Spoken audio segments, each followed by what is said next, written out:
Welcome to this WWE podcast with me, Brad Reed, and my co-host, Will Garrison. Hey. And Will, you've got you came up with the name of our podcast, and you got the special delivery. So tell everybody what the name of this thing is going to be. Well, it's simply this. We are WWE fans, and this is the Oh Yeah Wrestling Podcast, Brad. I like that. A little bit of Macho Man.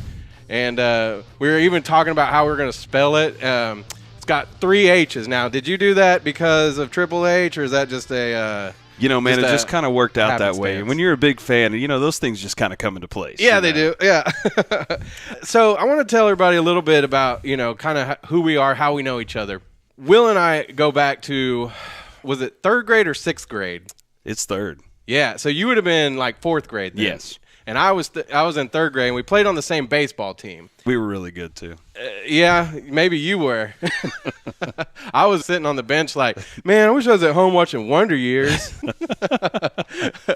That's how we met. And, what's funny is we grew up in a town that's not the biggest. We grew up in, like, Nakoma Park, Choctaw is where we went to high school and stuff. Yep. Nakoma Park feeds into that. And ended up, we kind of, lived around the corner from each other and at times too, and our families and stuff. So it's just like I've always known Will Garrison. Yeah. And what's funny is we started hanging out in after high school again through a mutual friend. And I remember one time I was like, I was telling my grandma at the time, I was like, well, she's still my grandma, but at the time I told my grandma anyway. I was like, I'm going to go hang out with my buddy Will. And, I've known a few other Wills in my lifetime. No, don't get too high and mighty over there. Well, no. And she'd be like, oh, what, redheaded Will? And I'd be like, yeah, actually it is. But, I know other Wills, but every time I bring up Will, she's like, redheaded Will? And I was like, yep, that's Will. Me. I mean, the red hair, I don't have as much as it I used to anymore, but hey, I'm okay with that. Yeah. We've been roommates. We've been friends. It's one of those things, too, like as you get older, you might not talk to somebody for a long time, but then when you do, it's like never left. You know? That's a good thing about great friendships, man. It really is. And we're going to talk about WD. We're going to do that, but just getting to know Brad a little bit in my whole life, and it doesn't take but just 2 seconds to catch back up, and you're right back where we are. Now we're sitting in my living room, and we're just talking about WD, talking about old times, and man, we're going to have a good time today. Absolutely. So I want to kind of tell everybody about our backgrounds as WWE fans. Yeah. Me personally, I grew up when I was young watching WWF, Hulk Hogan, Rowdy Roddy Piper, Macho Man, Andre the Giant, Ultimate Warrior. Those guys, loved them. Junkyard Dog. Yeah. Loved JYD. Thump. Then I kind of quit watching, and probably about the 90s, the later end of the 90s, I was in high school. I started watching WCW. Yeah. Real big into that era. When it was like, you had Chris Jericho and Chris Benoit going at it. Absolutely. The NWA. Yeah, no, NWO. NWO. Yeah. I listened to the NWA. Yeah, the NWA is good too. Yeah, but the NWO, popping up. And so then of course, Goldberg. Absolutely. I think Goldberg was the climax of all that. Absolutely. If you think about it. And then at the time, other friends were watching Raw. Yeah. And they were like, talking about, Triple H or Stone Cold Steve Austin and The Rock. Absolutely. This was when they were starting to get real big. This was the Monday Night Wars. Yes. And so I kind of switched over to Raw as WCW. I remember watching WCW a little bit, and I do remember when Shane McMahon showed up and was like, it's our show now. Yeah. And I was kind of excited, and then, it was like, it didn't pan out the way I thought with all the big superstars showing up like I thought it would. But anyway, and so basically I was trying to pinpoint how long I watched it after that. And I think I quit watching it right before Edge and Lita, I believe, had their live sex celebration. Yeah, that was... Are there any kids around? That was a little strange in the WWE history. And I think if you put a true serum into Vince McMahon, he probably felt the same way. Yeah, because I remember when I saw that, I was like... I'm kind of glad I'm not watching it anymore because I felt like that was too gimmicky, or I don't know. But I've watched some of the stuff since then on the network, but they were really dating at the time, Edge and Yes. Lita, right? Yeah. I was aware of things going on. I've been to some of the shows. Yeah. You know, I worked in radio for a long time, and we'd get tickets and Yeah. stuff, so I'd go. But I didn't stay like connected to it until recently, probably back in August. And I can't remember what was going on. Well, that's around SummerSlam. Yeah, it was. Yeah. It was like the week before SummerSlam. And so, you know how they ramp it up right before a yeah. pay-per-view. So I was like, oh. So it was like watching – I mean, I know a lot of people compare WWE to like as a man soap opera or whatever. But it really is, because if you just watch an episode or two, you can get sucked right back into it. And it doesn't take matter. long. It doesn't take long at all. Yeah, it doesn't matter that, you know, the faces have changed somewhat, because then there's still guys like John Cena that's still around. And Yeah, one of the greatest of all time. Randy Whether you love Orton. him or hate him. Yeah. Because I remember Randy Orton was starting to get big when I quit watching. Batista at the time. Oh, yeah. And now he's a big movie star. Oh, you know. But that was all kind of the stuff that was happening when I quit watching it. Like I said, ever since then, with the WWE Network and all that, I've been sucked in. But tell me a little bit about your background as a fan of the wrestling. I've been watching since I was a little kid, and I would say that there's been very few breaks that I've actually not watched WWE, and I watched WCW. I went to a WCW Nitro in Kansas City with a bunch of friends, and some of them, you know, they love WCW, they love WWF, and I was always a WWF guy, WWE guy. I love Stone Cold Steve Austin. Yeah. I love those guys. But even further back than that, like, I was a huge Ultimate Warrior, and when Ultimate Warrior and Hulk Hogan were going at it at WrestleMania, I love those guys. I was actually spending the night at a friend's house, and what we would do is that we would videotape WrestleMania, and the next night we would just replay the match over and over and over, and then just do the moves in the middle of the living room. So I've just been a lifelong fan. I've loved it forever. I love the storytelling part of it. You know, sometimes I don't think those guys get the actual credit that they deserve for actually being the great athletes and actors that they are. Oh, yeah. I know it's kind of gimmicky at times, but this is live TV. Yeah, definitely. Yeah, I mean, not anybody can just do wrestling. No. We've got SmackDown on in the background here because Will was catching up. But, But right here, they had put Shane McMahon through a table, or like on those, is that the stack of tables? Yeah. And he just did a funny, like, it was a great job, though, because he's like, his face is all red. He's acting like he can't breathe. Well, you know, it may have knocked the wind out of him, though. And that's what we're kind of talking about, though. You know, we know that he's probably not hurt. No. But that couldn't have felt good. Absolutely not. But those guys go through hard injuries all the time. Yeah. Just like guys in the NBA and the NFL, they blow out their knees, they have shoulder problems, Yeah. they have all that kind of stuff. Well, and it's one of those things I'm sure people think because it's choreographed that, oh, I could do that. Yeah, You right. know, and no, you can't. I dare you to get one of those table, ladders, and chairs matches from back in the day and Man, tell me that the didn't Hardy hurt. Boys, Edge and Christian, the Dudley Boys going through those matches. Yeah. I bet they're not the same anymore. Yeah. So you watch it all the time now. Do you watch NXT and all that? We watched NXT. You know, that's just the up and coming talent. You know, like what the storyline's going to be as you see these younger guys and younger girls, and sometimes not so younger guys and girls come. You know, they get in, and just like way back in the day with Finn Balor, he was in NXT. He was huge. Right. Shinsuke Nakamura was huge in NXT, and now they're huge into the storyline of what's going on with WWE now. Yeah. So they've really done a great job being able to take that, you know, just that talent that's not really blossomed yet, put them in NXT, they put them in house shows, they put them on TV, and with the WWE Network, they get all this exposure, and they can really polish up their talent to where when they do step into the main roster of the WWE, they're incredible. They're ready to go. Isn't it amazing, too? I mean, I want to brag on the WWE Network for just a second, but I mean, how affordable that thing is. It's $9.99. So if you're one of those people like us, I mean, me and you both, I think, have cut the cord from cable a little bit. Yeah, absolutely.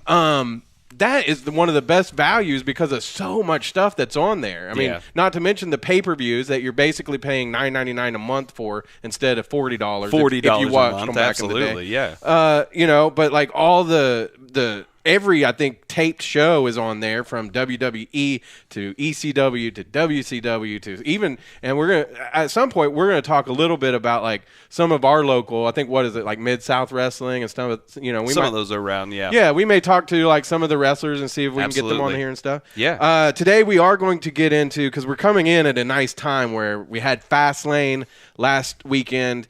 We're getting ready for WrestleMania. Absolutely. And so I think, you know, this is a perfect time. So we're going to kind of talk about a little bit about Fastlane, WWE Raw, and WWE SmackDown. Before we do that, though, I did ask you earlier, I wanted to know if you were, because I mean, any fan of wrestling has to have thought this in their whole lifetime.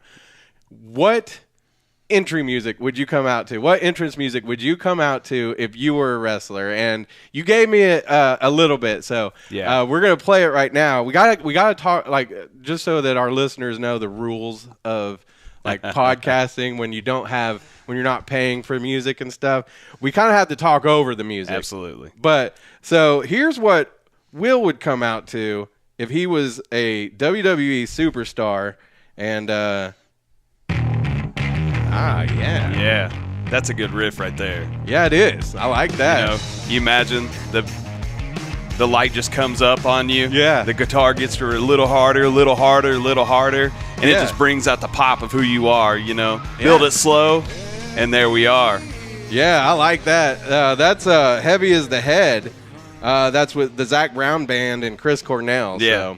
So, you had a couple of other ones that we had considered, but I think that's a pretty good one with the, like I say, I love the opening to that. Yeah, that's great. And I have one. I mean, I've thought about this for years, okay? And so here's what mine would be if I was a WWE superstar. You may recognize this song. Oh, yeah. Yeah. So, you know, this is going off. There's some smoke. Oh, yeah. And then all of a sudden, behind you. Explosions. Brad Reed comes out. Everybody cheers. Of course they do. Or, you know, if you're a heel, they're booing the heck out of you, man. Yeah. Yeah. And either way, if you can get them to cheer or boo, you're doing something right. That's all they want. You They just want a don't reaction. want them to not have any reaction. Yeah. Which is kind of funny because, like, you know, some of the guys lately that I feel like have been getting better reactions than, like, Elias. Oh, yeah. You know, he's still a heel. He's way over, though. Yeah. As opposed to maybe like a guy like Jinder Mahal, who he looks like a good wrestler, but he just doesn't bring it, to me. He just, you know, he's come a long way from way back he was in a group called the 3-Man Band, which was just awful, you know. But you know what? Those guys got the gimmick over. They really did. Jinder Mahal, Heath Slater, those guys, they got it over. But, you know, when you're built like he is and you're as tall and massive as he is, and, hey, it doesn't help that, you know, India is the biggest subscriber to the WWE network. That's not a bad thing for him, man. He's got a lot going on for him, and you would think, but I don't know if it's in wrestling, isn't, you know, his moves. To me, he needs a little more work. But I mean, he got jacked since his first like little run in the WWE. He's huge. So he is huge. You know, and I think he's got like a good presence when to me, he's got a better character than he's a wrestler. Sure. You know, so that's me. But let's talk about Fastlane. Like we said, that is the last pay-per-view before WrestleMania, which, if you live in Oklahoma, there's 2 Road to WrestleManias coming up this weekend, Saturday and Sunday. And I've been to some of those house shows where it's not taped. I think the idea is you might get some Raw or SmackDown, and they're kind of preparing for upcoming stuff. Sure, absolutely. But you don't know exactly who's going to be there. Is that right? Yeah, they kind of play out. You know there's going to be a few guys on the card. The main guys are going to be on the card. You're probably going to see a Roman Reigns. You're going to probably see Seth Rollins. You're going to see a few of those guys. But with the house shows, you really never know what to expect. That's what's kind of cool about the house shows. It really is. And then do you have to sit there through the commercials for 10 minutes? Yeah, we've been to Raw, and, you know, it's live. And I'll tell you what, there is awesome energy to WWE Raw and SmackDown. There's awesome energy, man. The performers, the wrestlers, man, they are doing their thing. But, you know, it can, you know, I would just say they get into some grappling holds through the commercial break, and it's not sometimes always the best. But you know what, man, Raw is what it is, and I love watching it. We were talking about Jinder, and one of the things that he's been involved with lately is Bobby Roode and Randy Orton, and that played out at Fastlane. Randy Orton ended up winning the U.S. Championship. He did. He's a Grand Slam champion. Yeah, which is pretty cool. As long as he's been around, you would think he might have done it before, but this is, now he's the Grand Slam. Miz. Yeah. Miz is part of that group. There's not that many guys that have actually been a Grand Slam champion. And if you're new to kind of the wrestling world, a Grand Slam champion means that you have won every single belt that there is to win. Tag team champion, intercontinental champion, heavyweight champion, all those belts combined. You are the Grand Slam champion. And for guys that are in this business, man, that's a huge, huge thing that you can say, you know what, on my wall, I've got every single one of those stacked up. And that's a pretty cool thing for Randy Orton, especially where he is in his career. Yeah. I mean, he's not the youngest guy in the world. He's not at the tail end of his career, but he's kind of at that place where he gets a lot of respect just because he is simply the Viper. He is Randy Orton, man. Yeah. It's the RKO out of nowhere, Right. Yeah. And you know what the thing about the RKO with a lot of finishers anymore is it only takes one. It only takes one RKO. AAA for John Cena, he's got to hit the AA 3 or 4 times to knock somebody down. But the RKO, that's it. There's only one. Yeah, Bobby Thompson is a guy who works in sports radio around here, and me and him, we did a podcast for a little while about just sports in general, but me and him would talk about how, like, back in the day, you might hit like a nice DDT, and that'd end it. That'd be over. Yeah, now you got to, there's 50 different DDTs. There's all kind of, so, but it's interesting how that's evolved too over the years.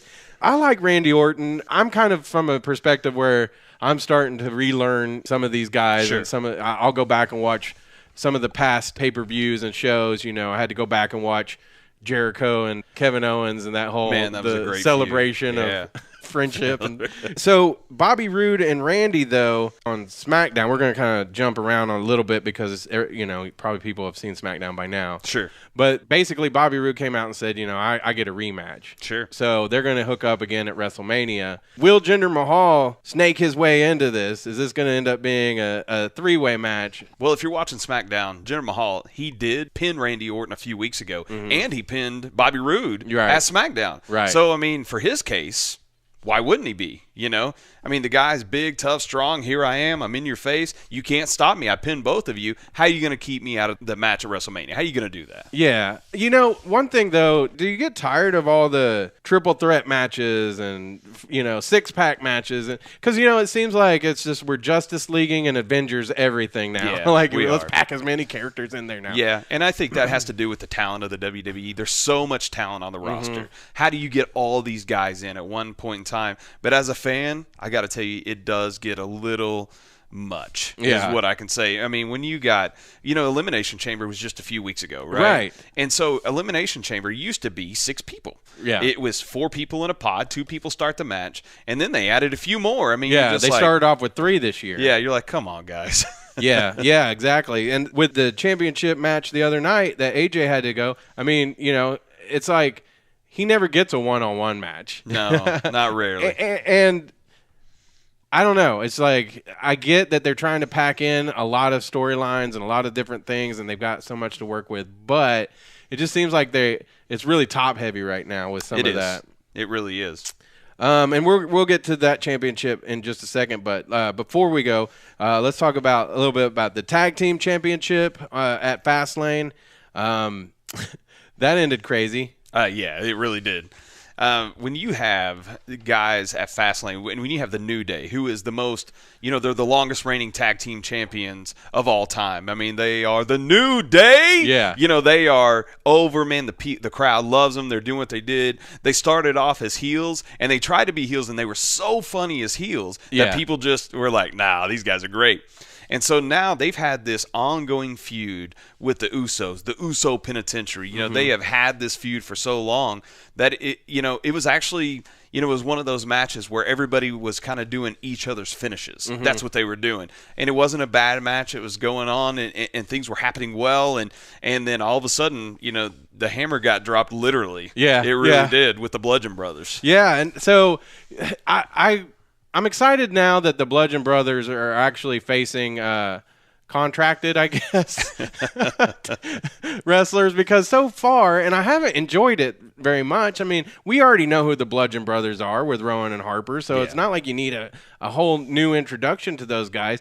But, you know, just the weekly throwing out a couple guys who, you know, are about half their size and you never heard of, just so they can steamroll through them. Squash matches, sure. Yeah, that doesn't do anything for me. But now, you know, when they meet up after all the mayhem that happened, you know, where now on SmackDown you had Big E and you had Jimmy Uso go up against the Bludgeon Brothers. To me, that was exciting because they actually took it to him a little. It wasn't just a steamrolling, you know, and it makes sense that, spoiler alert, I guess, Big E and Jimmy would lose.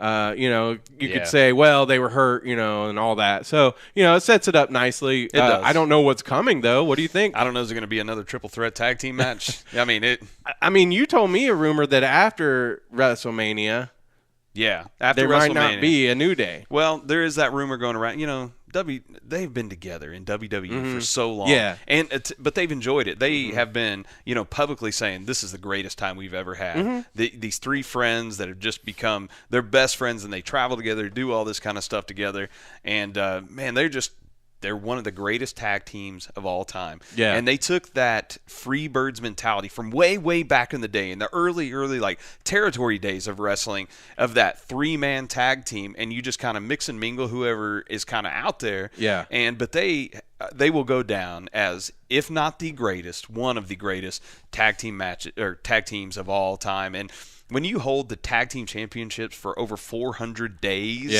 and then you've been tag team champions 4 other times, you know, since then, man, that's an amazing feat. It really is. And you know what? Usos, man, they're great too. They came out, you know, they were the baby faces, had their faces all painted up, high flyers, all that kind of stuff when they were early in their days. And now they've come out with this new edgy Uso penitentiary. You are not going to get past us. And you know, they've really had some great matches over the time. And they look like they've not that they were like chubby or anything before, but they look a lot more. They're Samoan, man. Yeah, well, they're Samoan. Yeah. But they do look like they've gotten a little more leaner. Yes, they have, since they began and everything. But I think I'm Samoan too. I got a couple of extra pounds that I've kept for many a year, but I am got what is it, Pacific Islander in me. Oh yeah, so that's got to mean something, right? Yeah. I might be related because like they're all related, like the Usos, Nia Jax, The Rock. Yeah, they're all connected somehow, some way. Because their dad was Rikishi. Yeah, absolutely. Which WWE Hall of Famer. Yeah. They didn't get his butt, though. Oh, man. Can you imagine being back in the day in the WWE Attitude Era? Yeah. And you had to face Rikishi, and he was going to do that flying butt at you and smash that thing in your face? Yeah. Man, you got to be getting some good coin for that to happen. Oh, yeah. I mean, there's some superstars that I'll give it up to them, because if it were me and I was like a superstar, I'd be like, that ain't happening. Doing that. Nah. I don't think I ever saw Stone Cold get that, man. He probably did. He probably didn't, no. So we had the women's match of Charlotte and Ruby Riott, who, you know, the Riot Squad. Absolutely. And actually, it's interesting, the Riot Squad on SmackDown and Absolution on Monday Night Raw basically almost has like the same feel. Yeah, like they kind of mirror each other. Yeah, they came out kind of, you know, fighting everybody, and but I kind of like Ruby Riott. I'm not a big fan of Charlotte Flair. She's all right, but I don't know. I'm just not a big fan. But I wasn't surprised that she won. I was surprised when Asuka decided that she's going to go up against Charlotte Flair. What did you think about that? And do you think that this is going to set up Asuka to go to SmackDown after WrestleMania? Well, I don't know. I mean, Asuka, so it's not a huge surprise to me, and I'll tell you why. When the WWE says something or doesn't say something, it kind of means something every once in a while. Right. You know, but they pull their, you know, fast cards every once in a while. But Asuka never said, when she won the Women's Royal Rumble, she won it. She, you know, she's a Raw superstar. She never went up to Alexa and said, "You're mine. I'm going to beat you. I'm taking your title." Now, they've had matches, and she actually beat Alexa for a non-title match a couple months ago before the Women's Royal Rumble. But she never said, look, this is the title that I'm going after. So it's not like a huge surprise to me, because if you really think about WrestleMania is the Super Bowl for these guys. This is the culmination of all year long. Here it is. These are going to be the best matches. And if you think about the two best women right now, I mean, Charlotte really is she is the women's division. She is it. Yeah. She sets the bar. No pun intended to the other tag team. But Charlotte is that person. And then you have Asuka, who has the streak. She is undefeated in however many matches. I mean, they were talking about it on Raw and how many years and how many matches she is, and she is undefeated. So this really is the two best women going at it. And it's going to be a WrestleMania type. It's going to be a main event type of match at WrestleMania for sure. I like Asuka too. I do, but I don't understand the undefeated streak. I mean, I don't think that it's weird to me that they put her over that much. I mean, like, you know, one of these people could beat her. Yeah. And will. I mean, Charlotte, I think she's going to lose to Charlotte. I think Charlotte will take her I do record. too. I think Charlotte's going to win the title at WrestleMania. I just do. I think it you know, when you have a streak as long as it does, I mean, every single streak ends. Mm-hmm. And I think if you even think back to like the Undertaker, man, for so long, they were like, Undertaker's never going to lose at WrestleMania. He's going to go undefeated no matter what. And what has happened kind of since, you know, Brock beat him, and then Brock and Paul Heyman made that huge deal how they put, you know, the 21-0 at the, you know, they put the 1 in the loss column. And then Roman Reigns, you know, they were trying to get Roman over too, and, you know, he beat Undertaker at WrestleMania as well. So, I you know, streaks do come to an end. That's what they're there for. Yeah. But, I mean, Charlotte seems to be the top of the game in the WWE Women's Division for sure. Right.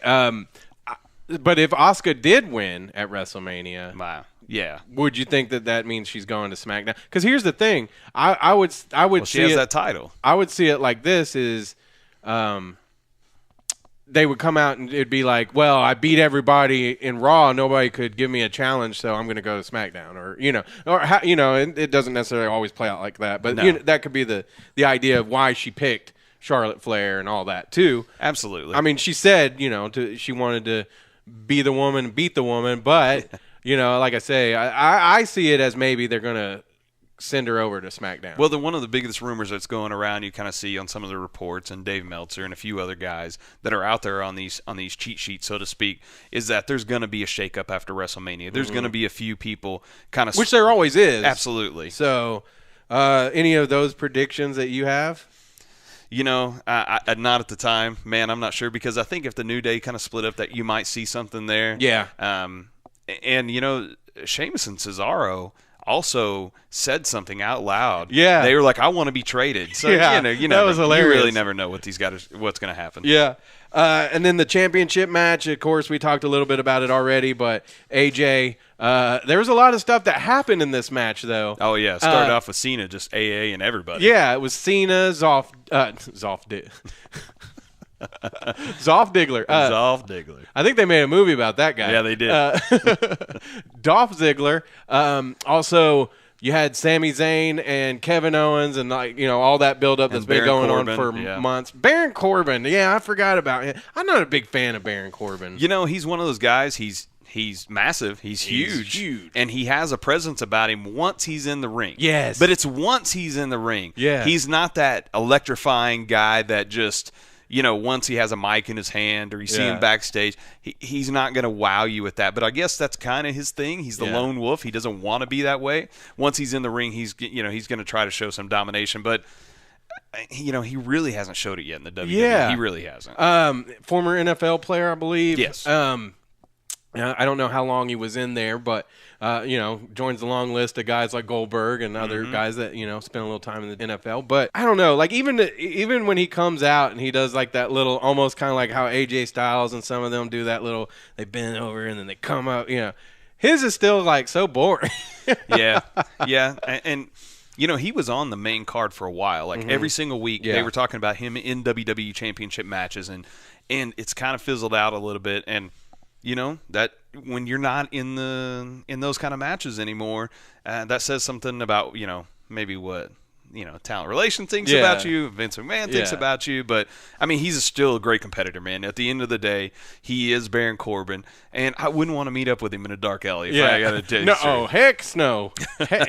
No way. But yeah, he's just not my favorite on the show. But I do like Dolph Ziggler a lot because I think he's a really good bad guy. Like, oh man, he is the show off, isn't he? Yeah. He's one of those guys. Like the Miz. Like I love to hate the Miz. Absolutely. And even kind of seeing like Miz's backstory about how he came up on in the real world. Yeah, the real world, and wanted to be a wrestler back then, and you would see how he acted, but then when he was the Miz, it made me respect him a lot more. Because he's like you said, he's probably underrated as an actor. Oh yeah, man, in that regard.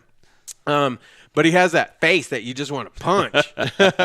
And Dolph Ziggler, he kind of the same way. He's cocky, smarmy, and you just want to punch him. But absolutely, those are the guys I like because if you can get that kind of reaction. Absolutely. So like I say, they all faced off. AJ Styles ended up winning, which I was glad about. First of all, when AJ Styles, when I first started watching it again, I was like, who's this dork? But he, to me, is an amazing wrestler. Like his moves, he's got a ton of different moves. He's really exciting to watch. He reminds me like of a luchador sometimes, like but he's not, he's the champion, and he is. I mean, what he says he is phenomenal. He is. Yeah. I mean, when he proves it. He says it, and then he proves it. When I talked about Charlotte being the top of the women's division, AJ's the top of the men's division, right? He really is. And he's good on the mic, and he can go toe to toe. When you can go toe to toe with guys like John Cena and the guys that he's gone through in the past, I mean, that says a lot about who you are because, he came from like New Japan. Yeah. He came from the indie circuit. He came from that where he didn't have the guaranteed TV time every single week. He wasn't, but he's just simply amazing. He really is. He's the top of the game at the WWE men's division. It's great to see him have the title. And not only that was great about the match. So, it's a 6-pack challenge, right? That's a lot of guys to get in their stuff. That's their, all the super kicks, all their moves, and all that kind of stuff. But, and John Cena, he had a great match in that. He really did. That was his road to WrestleMania. Yeah. How do I get to WrestleMania? He stuck his nose in so many different things. And this is kind of like what we see as John Cena as a heel. I think this is the biggest thing that we'll see as John Cena as a heel, right? Mm-hmm. I mean, there's a little bit more, come up to the story with John Cena, but AJ proved who he was. He defended his championship against 5 other guys, and more than anything, the match could not be spoiled for Shinsuke Nakamura versus AJ Styles at WrestleMania. Right. Like I say, I just can't speak enough about how much AJ Styles has turned me over, I guess. Yeah. That sounds weird. But,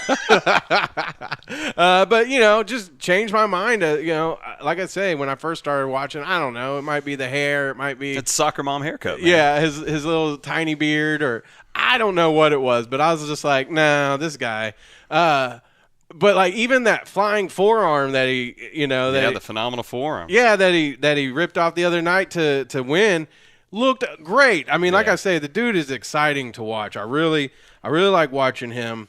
I was really excited that it's going to be him and Shinsuke, and I like Shinsuke. He's got a lot going on for him, but I feel like that. Like I don't know. He's got like 3 moves, and they're all knees to the face. Yeah, and he says that a lot. He really does. It's his strong style. I get all that, and I almost wonder if. Because, he hasn't been on, like he's on, but he hasn't wrestled a whole lot the last few weeks. So I wonder if like maybe they're kind of working on a few other things. Well, I don't know. Yeah, I think that, you build anticipation for those kind of things, And, he had a match against Rusev at Fastlane. He did. And you know what? It was more of a credit. I mean, it was a great match, and Rusev did really great in that match. I think we'd miss if we didn't talk and just say that at least. Yeah. Man, Rusev and Shinsuke had a great match at Fastlane. They really did.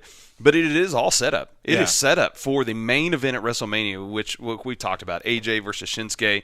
And Shinsuke, has that dynamic personality when Yeah. he gets in the ring that, he calls himself the artist. Yeah. That's what he calls himself. Yeah. And the way he flings himself across Yeah. and lays himself down. And it's almost poetic to him and the crowd, how much they get into it. And Shinsuke's, man, he's great. And I think that, AJ has to watch out. If he gets one of those knees to the face, oh, yeah. that's it. Yeah, Championship totally. is over. Yeah. Yeah.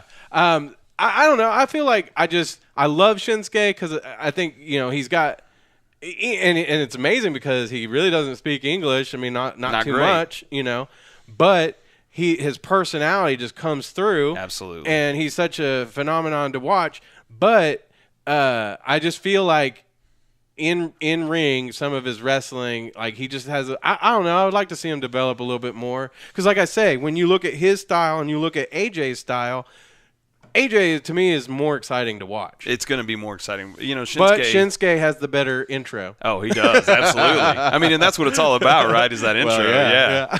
Yeah. I mean, and Shinsuke was another one of the NXT guys. Yeah. He was. He came up through the ranks in NXT, held the NXT championship, Yeah. came over to SmackDown, and there was a lot of, buzz about him, oh, man, Shinsuke's here. He's finally here. And then there wasn't a whole lot to it for a while. Yeah. The storyline wasn't great. Yeah. He had a few matches with Dolph and then Baron, and but I think the reason why is because I really do, like we talked about, anticipation. That's a big word in wrestling. That's leading up because these two guys, AJ and Shinsuke, were from New Japan, man. Right. They were from New Japan, and so now these two guys are facing off New Japan style, strong style, looking at each other, and they're going to be at the biggest, the grandest stage of them all in WrestleMania. I think if Shinsuke had some of those high flying moves and some a little more some of those exciting stuff that AJ does, I don't know, I'd probably be a little bit more impressed. Like I said, I don't have any problems with Shinsuke. No. I like him. I just if I had to pick who is my most favorite, it's got to be AJ. Yeah. So that brings us into what happens on Raw and SmackDown because a few things, kind of carry over. Sure. And we haven't even talked about one of the bigger stories lately, which is Ronda Rousey. Yeah. Which we'll get to that here in just a little bit. But let's talk about Raw. Begins with Kurt Angle coming out and saying for the second week in a row, Brock Lesnar is not going to be at the show. Well, we all know that kind of stuff is predetermined, and part of the story. However, if they're telling, if the show before, they're like, Brock Lesnar is going to be there, and I buy a ticket, and I think I'm going to see Brock Lesnar. Well, and you're going to see him face off, too. Face to face. Yeah. I'm going to be kind of pissed. Yeah. When it's just Paul Heyman that shows up, or the second week, nobody at all. Yeah. And I asked you, and I felt like, oh my gosh, this is such a stupid question. But sometimes in wrestling, and I believe they call it a work, where you're doing, basically according to the story, or there's a shoot. Sure. And a shoot's where they go off script, correct? And shoot's more of a true story. That's what it kind of it boils down to. And, they did a great job making it seem that way. They did. So let me ask you this, too. Because, do you ever read, The Inquisitor? Sure. Is that just, is that, real news? Or is that, hey, we're going to go along with the storyline news? Well, I think it's, them trying to get as much inside information as they possibly can. But WWE is a pretty tight-lipped company. They really are. And there's a few things that leak every once in a while, and man, they want to post those things. And they're called dirt sheets, is what they're called. That's what they call them in the WWE business and the wrestling business. They call them dirt sheets because they want to get as much out there as possibly can. And they, hey, everybody wants to break the story, right? Yeah. Everybody wants to do that. But Roman, he did a great job on just being that over the top, man, I'm pissed off. Where is my opponent? I want to see him. I'm ready to fight right here, right now. And then you got to see he goes face to face with the boss. He goes face to face with the boss, Vince McMahon. Yeah, and so the reason, and kind of one of the reasons I was asking about the Inquisitor was they were saying that last week he did shoot a little bit, and they weren't happy about that. Oh, yeah. So I don't know, true or not, but that's kind of what's out there, that it was a little bit more than what they really wanted him to get up there and say. And so then this week, they were going to suspend him, and then he went off and went into Vince McMahon's office and then came out, all mad. Yeah. And I'm sure all that's, like we talked about, that's part of the storyline. It sure is. But they did a great job of making you think, is it? Yeah. Is it all part of it? And then when they, that's a thing that's awesome about what we're talking about, just being fans doing this, doing this podcast. When they can literally blur the lines a little bit. Yeah. Man, that's what's great about wrestling is like, hold on, wait a minute. Is this guy really pissed off at this guy or not? Yeah, totally. And with Roman, he's been getting booed a lot, you know, and so I feel like this is the best way to get him back into that baby face where people are rooting for him, because not only is he sparring with Brock Lesnar and he's taking the role of I'm speaking on behalf of the WWE universe. Absolutely. Brock doesn't even give a crap about you. Yep. He won't even show up. And not only that, now I'm sparring with Vince McMahon, which of course everybody loves that, Yeah. So absolutely. That I feel like that's a pretty good job of them to get Roman over. Yeah, and I think we're gonna, we got 4 weeks now. 3.5 weeks till WrestleMania. We got a lot of story to tell. Yeah. We really do through that. We might hurry through a few of these, but I do want to talk a little bit about this next one, because you called me or texted me last week when we were kind of planning everything and said, here's what's going to happen. And it's basically what happened. Cena loses at Fastlane. And basically, he's got no hope to WrestleMania. Yeah, His road he's to WrestleMania used up over. every chance he's got so far. So he comes out and he says, "I'm gonna just go as a fan." And I was like, "Cool, you got like $2,000 to spend on that ticket," which I'm sure he does. I'm sure he does. But because I looked at it, I was like, "I'm gonna go to New Orleans. I love New Orleans anyway." Great city. No way, I'm not going to WrestleMania. It's too rich for my blood. Yeah. But he gets out in the crowd and he's like, "I'm going to have a beer," and he drinks the guy's beer. Awesome. He knows how to work a crowd, man. Oh yeah, and again, another guy who's been getting booed. But of course, Cena's that way. Well, there's the "Let's go Cena" and the Cena sucks, and I yell Cena sucks with everybody, but I respect the guy a lot. Oh, come on. He's one of the best in the business of all time. But he's just not my favorite wrestler. Yeah. That's the truth. But I totally respect him. But then he's like, he presents it like he's going to go off. Sure.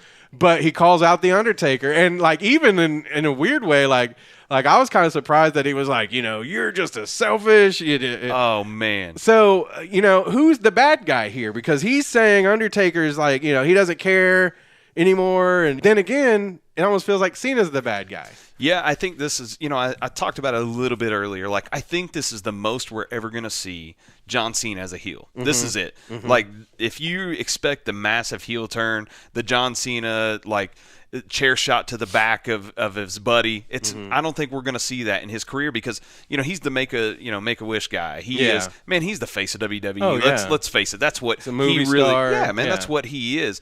But he just called out The Undertaker. Right. And, there's, when you call out The Undertaker, he's got such of that, he's got that following, man. He, let's go Taker, he's got that. And nobody ever, like, if you want to ask me, I was devastated when Brock Lesnar beat him at WrestleMania and the streak was over. I couldn't believe it. I really couldn't. And I think it was actually one of Vince McMahon's favorite streaks. I think that he took a lot of pride in that streak with The Undertaker and the stories that were being told each and every year through Undertaker and who he was facing with Shawn Michaels twice, Triple H, you name it. The guy has fought everybody.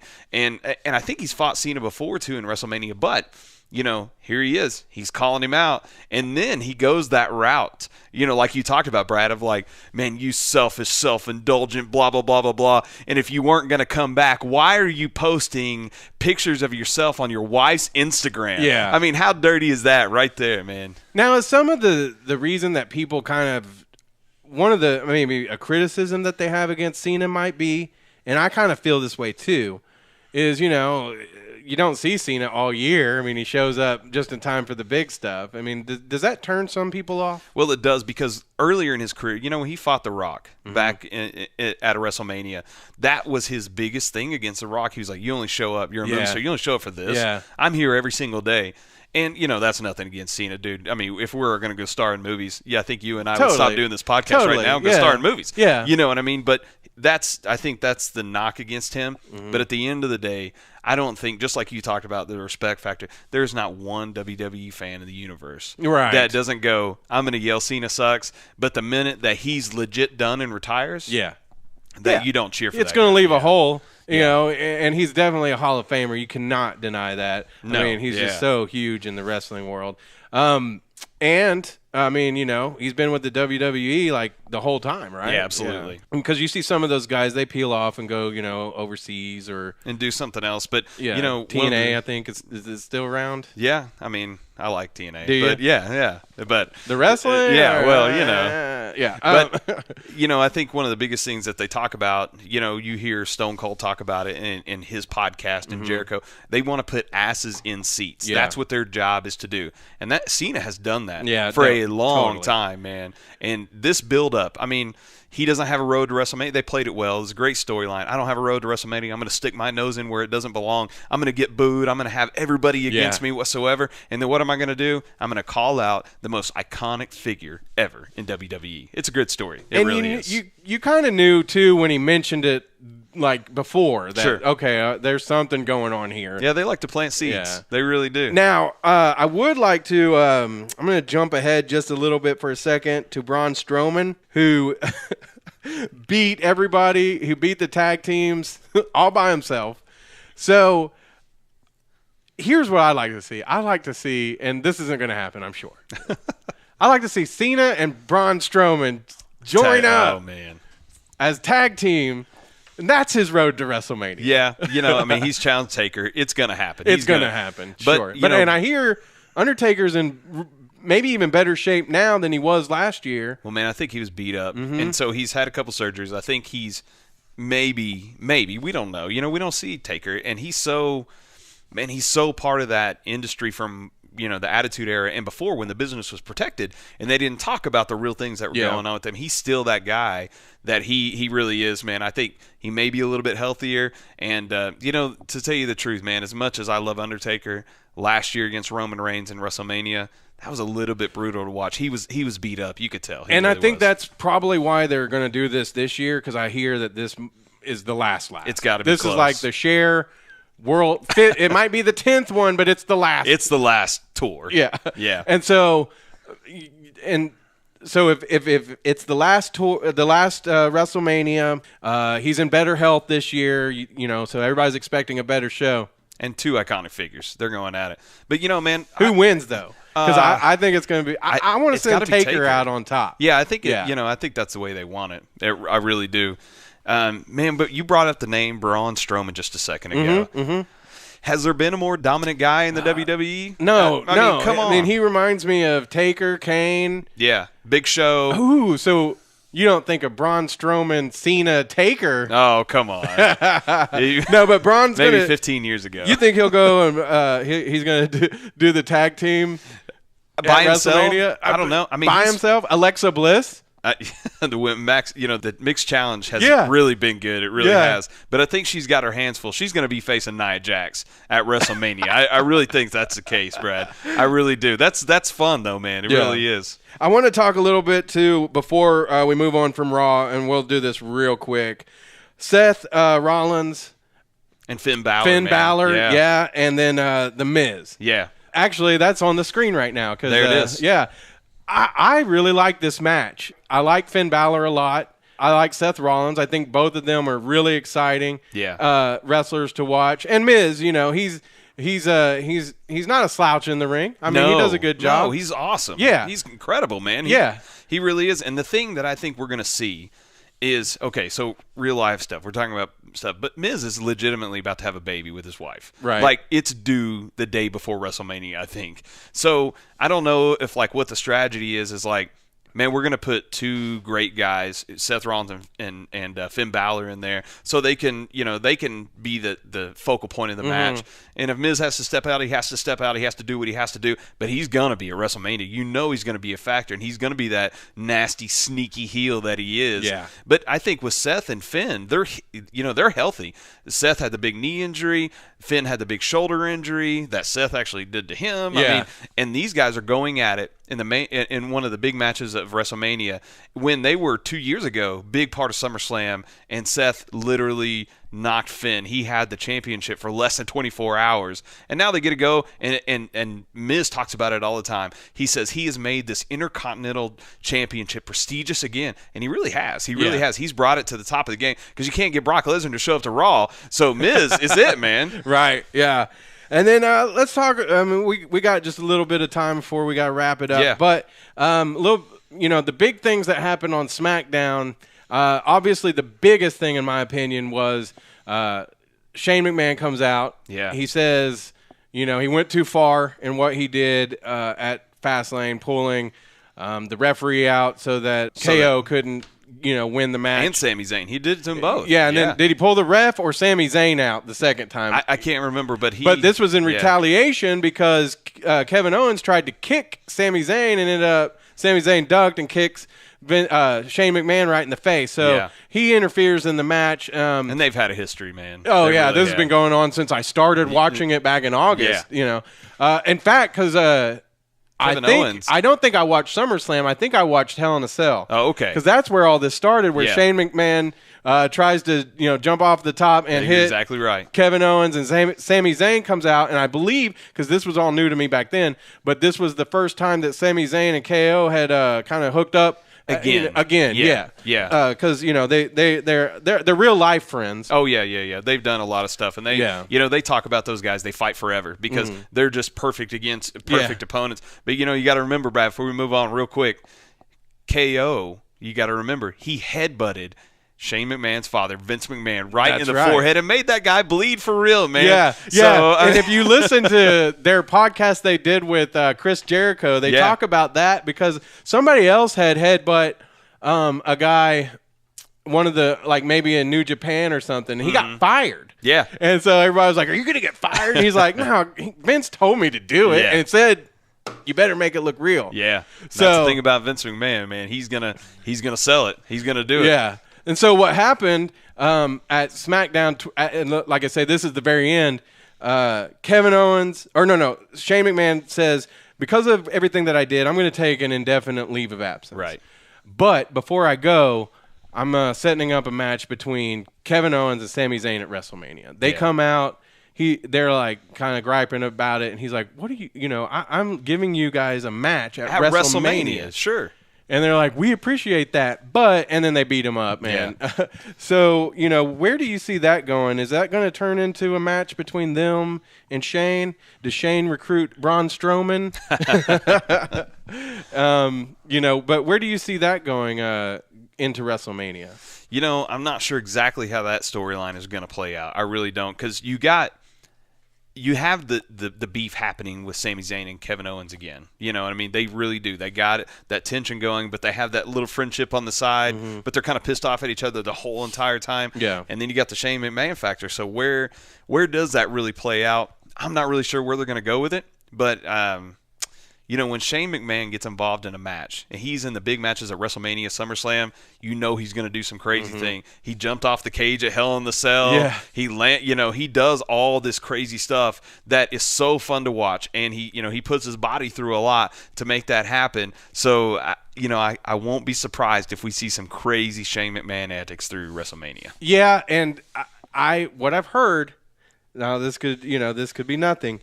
There might be a chance, and I don't understand why. Well, I guess it makes sense now that you brought up the headbutt, because I was trying to remember, why would this be happening necessarily? But it could be Vince and Shane versus Sami Zayn and KO. Man, I don't know.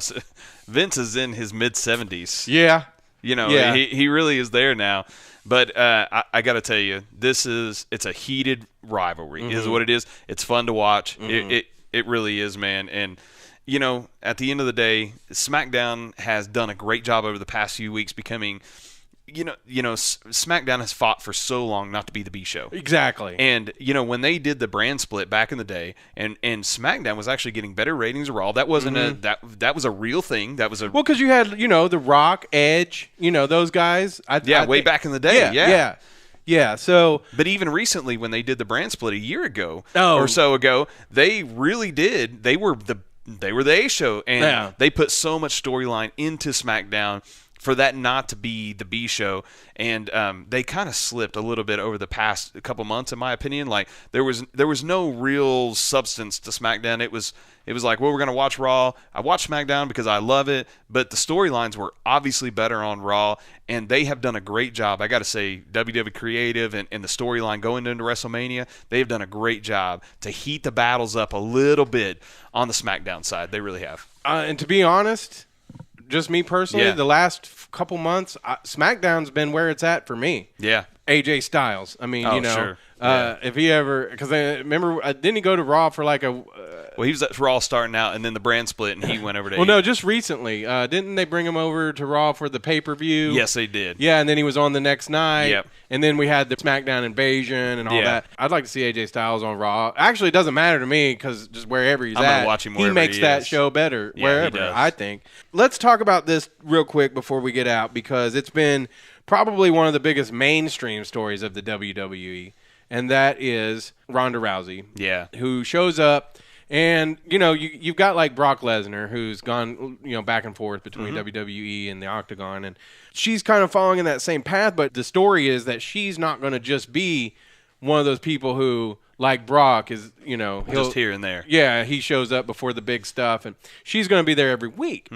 That sounds great. However, when they brought her in, the first thing they do is put her up against Stephanie McMahon and Triple H, neither of whom are, really that, they're not main. Well, they're what not am I the trying to story, say? They're not week to week. They're not part of the story. Yeah. So I mean, I guess I could see it as a launching point, but I was kind of hoping that we were going to get to see her just jump in and get her feet wet with the other superstars. Yeah. Any thoughts on that? I do. I think that Ronda Rousey is such a talent. She's a name. She's the big name, right? And you got to protect that. You got to protect it. So if you go into WrestleMania, and so Triple H is one of those. Triple H and Stephanie have some of the most iconic entrances in WWE history, and especially WrestleMania. They really do. So they're going to do something special. Kurt Angle's involved in that, who's now a part of the WWE Hall of Fame. He got inducted last year, which is another great thing that WWE does, is that Hall of Fame and how they bring those guys back and how they're a big part of that now. But Ronda, maybe she's not ready. Maybe she is. I don't know. I don't know the whole story. Yeah. But, I think they're protecting that name. They really are. And they're bringing, we talked about that word again. It's anticipation. How do we do this? How is she going to break through? How is she going to get her feet wet? How is she going to be that next thriving women's WWE superstar? How's she going to do that? And I think, is it going to be perfect? Man, probably not. Yeah. But this is the first time she's ever done it. Right. When you go into the Octagon, there's no personality, there's no mics, there's no anything. Yeah. You're just going to beat the crap out of you. Right. And, for this, she's got to have a whole lot of personality. She's got to have a lot more to it. It's pretty exciting having Ronda Rousey in the WWE. Totally. It really is. It's really exciting. She was even back on Ellen the other day. So, I mean, this is mainstream stuff, man. Right. It really is. It is. Not that it needed legitimizing because it's been around forever. Yeah, absolutely. But it is big deal for them to get somebody like Ronda Rousey, I feel like.